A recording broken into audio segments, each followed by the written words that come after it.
Allora, buongiorno, sono Vincenzo Scilanga dell'azienda Cote di Franze, un'azienda nata a Ciro nel 2010, azienda giovane, costituita dai due fratelli Vincenzo e Francesco, che abbiamo avuto una passione già da bambini, abbiamo seguito le orme di nostro padre che ci ha insegnato tutte le tecniche, ci hanno reso dei vignaioli, perché il nostro lavoro prevalentemente è il vignaiolo, non il viticoltore, sono due cose diverse. Allora, il viticoltore è colui che ha i vigneti, però la figura economica del viticoltore, cioè che fa il viticoltore ma delega gli operai, delega altre persone al lavoro. Noi seguiamo tutta la filiera, dall'impianto della prima vite fino alla bottiglia finale, tutta completa. Abbiamo 10 ettari di vigneto, gestiamo nel periodo di minore fabbisogno lavorativo, siamo in due, tipo la potatura riusciamo a farla noi.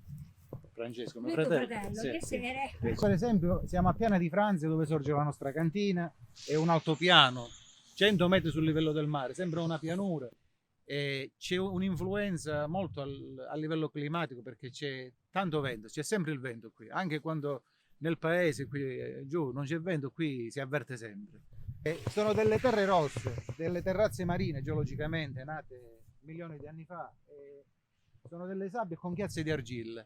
Sono nel comune di Cirò Marina, là si vede Cirò, che sono due comuni differenti, la parte alta c'è Cirò. Quindi abbiamo impiantato un nuovo vigneto ad Alberello.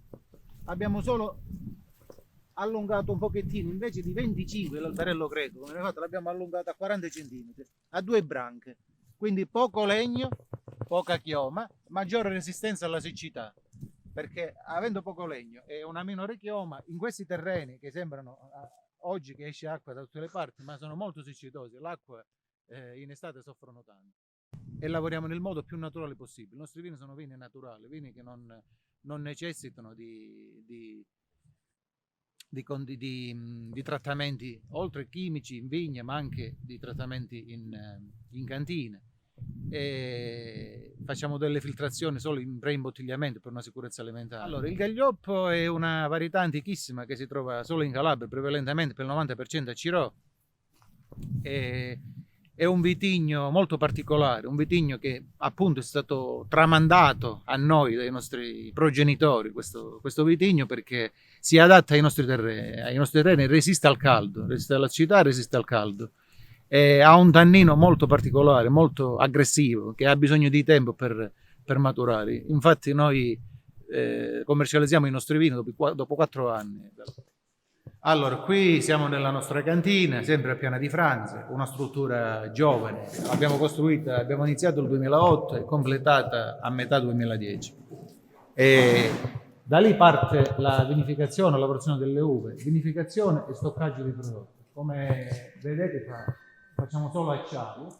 Allora, noi abbiamo scelto l'acciaio, eravamo propensi anche al legno, però ad oggi non l'abbiamo messo da parte perché abbiamo un vino che un po' ancora nel mondo va fatto conoscere tanto e quindi lo dobbiamo far conoscere più per le caratteristiche che ha, per i tannini, per far conoscere la varietà, far conoscere proprio il tipo del vino che è, ma devo dire, non nascondo questo, che molti sentono il legno nei nostri vini, perché il Gaglioppo molto maturo, il tannino del vinacciolo molto maturo, e se matura in un'annata normale, fa una maturazione fenolica normale, dà questo sentore di legno, è proprio tipico del Gaglioppo e si riscontra in tutti i Gaglioppi. Quindi ancora per esempio abbiamo il Cirò rosso base nostro che è 2016, che ha ancora una grinta e una voglia ancora di invecchiare, ha bisogno di invecchiare, quindi in base alla macerazione, in base all'annata, dicevo, poi ci rendiamo conto che è un vino che ha bisogno di tempo.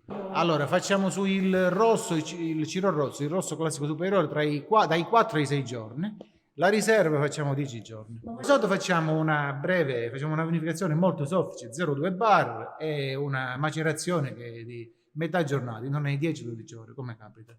E quindi viene un rosato molto bevibile. La Calabria ci sono più mentalità, cioè c'è stata sempre la concezione del vino, c'è il consumatore piccolino che beve il vino. Qui per esempio si faceva molto vino a casa, per questo motivo per esempio c'era un mercato di vino che è sparito negli anni, dagli anni 50 in poi era nato un mercato di uva, quindi tutti i viticoltori vendevano l'uva ai privati, e questo è stato un handicap per il nostro territorio, perché hanno conferivano uva? No, la vendevano direttamente ai privati, che poi questi privati la lavoravano in casa, quindi si vendeva il vino sfuso. E noi è nato un mercato regionale che è stato un problema per il nostro territorio, perché inizialmente, 50 anni fa, c'erano tante piccole cantine a Ciro. Poi per questo mercato che tirava tantissimo hanno smesso di fare vino, ma parliamo degli anni 60, e si sono dedicati al mercato dell'uva. Noi, per esempio, abbiamo ripreso questo mercato insieme ad altri, abbiamo ripreso il mercato del vino, abbiamo iniziato a trasformare e a vendere il vino per la bottiglia. E poi siamo arrivati al Ciro Rosso, che come dicevo è nato dopo. Sì, il vino quotidiano. Questo qui è un Ciro Rosso, ma attenzione, ho ottenuto sempre dai vini che hanno 20 anni. Il consumatore che compra il Ciro nel supermercato è un'altra tipologia di consumatore.